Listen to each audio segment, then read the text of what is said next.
Let's take you back to one of our breaking news stories this hour and to the High Court in Pietermaritzburg, which has just struck off the roll with costs.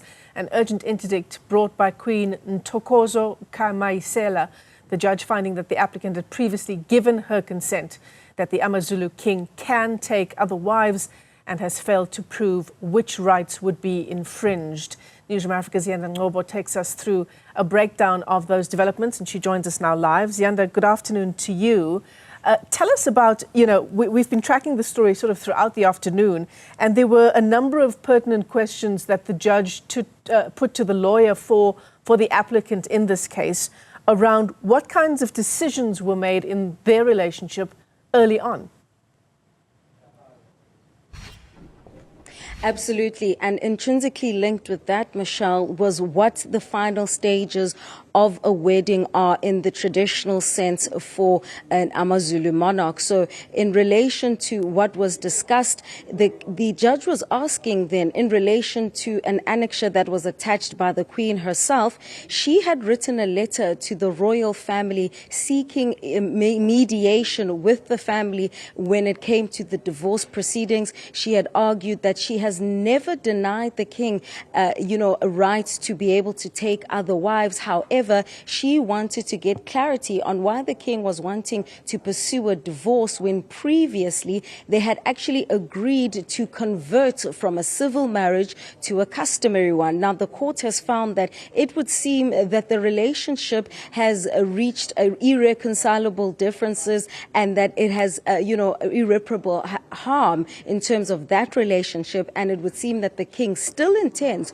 to divorce Queen Kamayisela, and therefore, why should the court then deny the king his right to continue taking on another wife, which was previously agreed on? Now, her lawyer pushed back then to say, yes, the agreement was there that the king could take other wives, provided that the conversion would have already taken place. But let's bring in legal expert Mpumelelo Zikalala, who's been in court with us all day. And that's basically the nub of why then Judge Bongani Mngadi has dismissed this application with costs, citing the fact that, even in this urgent interdict, Queen Kamayisela failed to even outline then in terms of her relief what she wants to see happening on the 24th and 26th of January.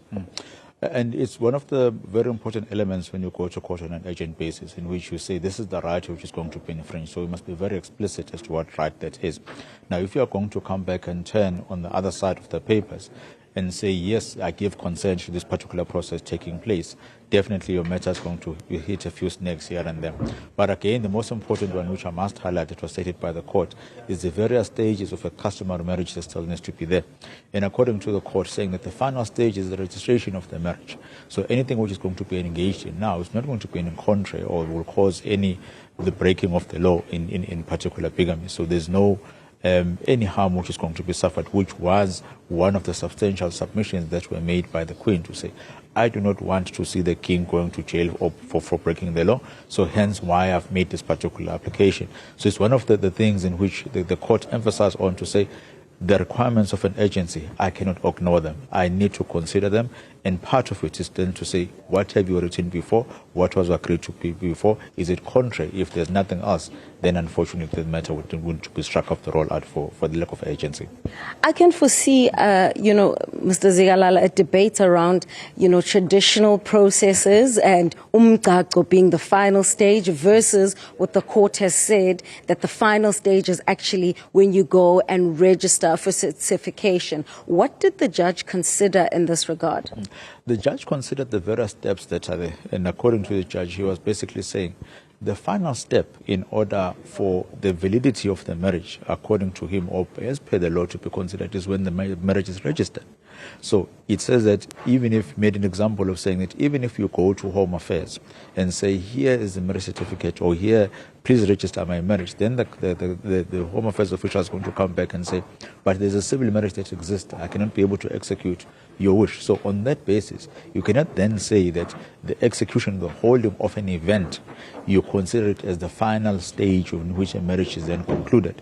The final stage, according to the judge, is indeed when that marriage certificate or all the forms and applications are taken to Home Affairs, and only then you can consider and say, this is what the process would be. But then may not be the end of the proceedings, because the mere fact that it's been struck off the roll does not mean that the merits cannot be later discussed, does not mean the supplementary papers cannot be discussed, if indeed there are any cause of concerns that might be there, or if they want to further the applications forward. The only instance was that we are not going to grant you interim relief that would have stopped any proceeding from taking place due to the lack of urgency that you have seen in your papers.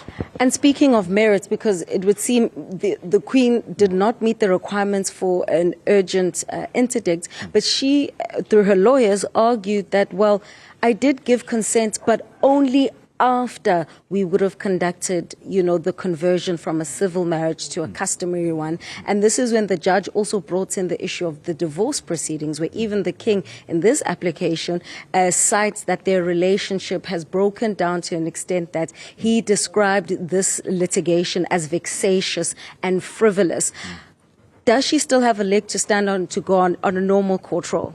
She does have to leg to stand on, but it's going to be on different basis. Remember what we said yesterday, matters of the heart cannot be decided by the court.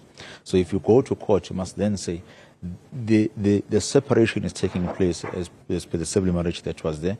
We are now interested in the matrimonial property that is there, as how it's going to be separated in line with all the properties that are there. So anything else that has to do what was agreed earlier, the change of heart that maybe the King might have had at a later stage, unfortunately it is something that can't be there, because you can't say to someone, go back to your word when it comes to certain feelings. It can only be done if it's a legally binding document which is signed, and if there's none, as it would have happened in this case, then unfortunately the only thing in which you go to court to fight upon is simply on the legalese that they are. And in this case, the legalese are the following: the Divorce Act, Matrimonial Property Act. That's what you deal with when you've reached that stage where divorce proceedings have been filed.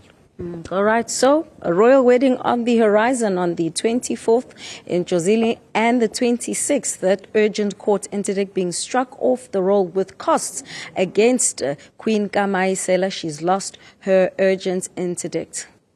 Ziyanda Ngcobo, live to us there at the High Court in Pietermaritzburg. Thanks very much indeed for that update.